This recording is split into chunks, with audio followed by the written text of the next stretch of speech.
This is Trans-Africa Radio. Welcome to it. In case you just joined us, 12 minutes past 6 p.m. Central African time. As promised earlier on, Mutuma is in the building. How are you doing, sir? Vanessa Mdee, what do you currently think? Because you've done music yourself. What do you think about her current stance in the industry as far as this music thing is concerned? Because she's done like 100 features and they're all great. But what do you think about that? Okay, first of all, I can't speak as a music authority because, I'm just saying. You know, as a creative, you like to experiment. So I did go through a music phase. But all I can say about Vanessa is that I love her vibe. I love her positivity. I had a chance to work with her earlier this year on the new season of Shuga, which was epic, and we really bonded. So she's cool peeps, and I love she's a movement in one little body. It's amazing. Aww. See what I did there? Look at you. Vanessa Mdee thing. I want to talk about that, the cast and all of that. You've been in like 5 seasons of this show. All of them. Let's just be real about this. Yo, man. I'm like the OG. I'm the OG Look of Shuga. I'm the grandpa. Okay.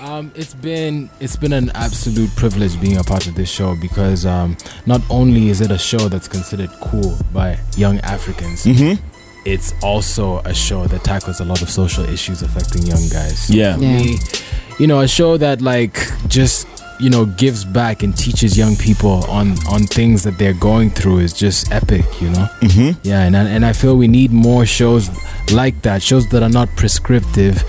Like the old content that had to do with HIV/AIDS was like, if you have sex without a condom and you get AIDS, you're gonna die. That's really what it was. But you can actually live with the condition and live a healthy life. So more power to MTV Shuga, and thank you to the fans for always, rooting for me to come back because, it's politics, at the end of the day. Alrighty, let's just reverse and get back to who is Mutuma. Okay. For those who don't know, for those who are tuned in, they're like, whoa, who is this? Okay, so Mutuma is, he's a Kenyan from Nairobi.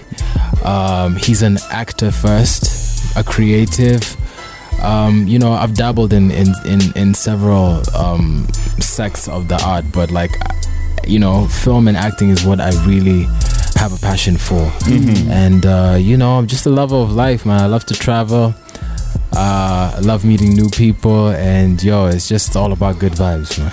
It's good vibes. Hakuna Matata. That's what we say back home. No, most definitely. Yeah, we watched the movie. That's all how we learned. Anyway, so talking about movies and all of that, you were discussing the fact that outside, actually, while we were doing other things I won't mention, we discussed the fact that you said it's a bit slower in the acting field as a whole. I want to find out a bit more about that and having to wait. It feels like you have to wait at some point because there's castings and all of these things. How's the process of being an actor, especially in this continent where we don't have the Hollywoods of the world, where there's like 100 TV channels that are playing like 1,000 of these dramas, flicks, and all of that. So how's it from your perspective, especially coming back from where you're from, where you've done like other things, radio and music, and now you're doing this acting thing? What's it like? I will say, having been in the game for 8 years, it's different. It's very different from music, where you can just make this one hit joint and just take off. I think with film, first of all, you have to get the story right. You need a proper budget to get a film that will appeal to an entire continent. And we're not just talking about 3 minutes and 30 seconds like a music video, which will already cost you upwards of $5,000 if you want to do something nice. We're talking about 1 hour, 45 minutes. So obviously that's going to cost a pretty penny, and not a lot of people with that pretty penny are willing to invest in that. But I'm seeing a lot of growth in SA. I'm seeing a lot of moves in Nigeria as well. I'm just hoping that it comes down to the East as well. Because our industry is just emerging right now. People are beginning to see the potential in it. But what I advocate for is Pan-Africanism. I told you this. Like for me, I think we have the potential to be the biggest film industry in the world. When I say we, I mean Africa. So if we have films that appeal to the entire market, to the entire continent, it's a straight win. Shows like Shuga. You spoke of East Africa and how it should start evolving.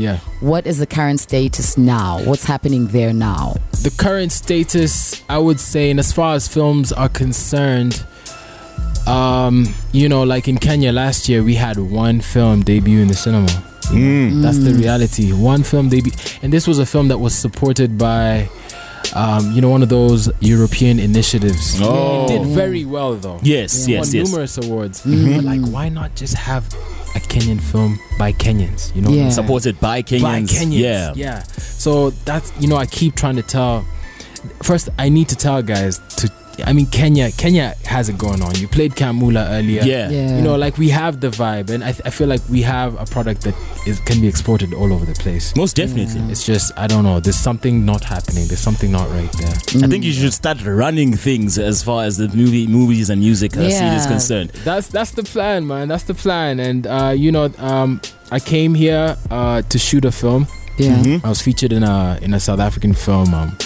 Not a very big role. We were on set for 3 days, but you know, impactful at the end of the day because I still play a Kenyan on the film. Nice. And for me, I just want to show young Kenyan kids and young African kids that it can be done. You know, Davido and Wizkid have shown Africa in the world. Yes. That our sound is dope and is exportable. So we need to have another Lupita show, guys. You know. Yeah, talking about that, the fact that there's a lot of flicks being shot in South Africa and obviously Nigeria. There was a current thing that was happening. I don't know if you know about BB Niger, Big Brother Niger was happening. And a couple of, not the whole of Nigeria, obviously, a couple of Nigerians were not unhappy with the fact that it was being shot in South Africa. And, well, the production company came out and said the facilities were here. It cost them, it would make more sense for them because obviously they're trying to keep the cost low and all of that. What do you think about having like central places? You know, in America we have like the likes of LA, Hollywood, and then New York, which also has a big TV and movie scene. What do you think about? Yes, we have talent all across Africa, you know, but having like central places where all of this is happening. Absolutely, yo, I'm so for that, man, because I mean, you guys are definitely way ahead when it comes to the tech. East Africa has the scenery, man. Like, you know, in fact, a lot of Hollywood movies used to be shot in Kenya and in Tanzania until, you know, there was certain tax laws that just messed everything up. Oh, goodness. Nigeria just has the numbers. We just sell to them. Yeah. Yeah. I mean, that for me, that would be the ideal situation, to just like have little hubs in South Africa, in East Africa, and in the West. Just, you know, and have like people, you know, develop like specify on certain things. Yeah. Dope, yeah. But I would understand why they would be mad, because I mean they're patriotic and it makes sense, you know. Absolutely. All right, man. In case you just joined us, we have Mutuma in the studio. This is Trans Africa Radio.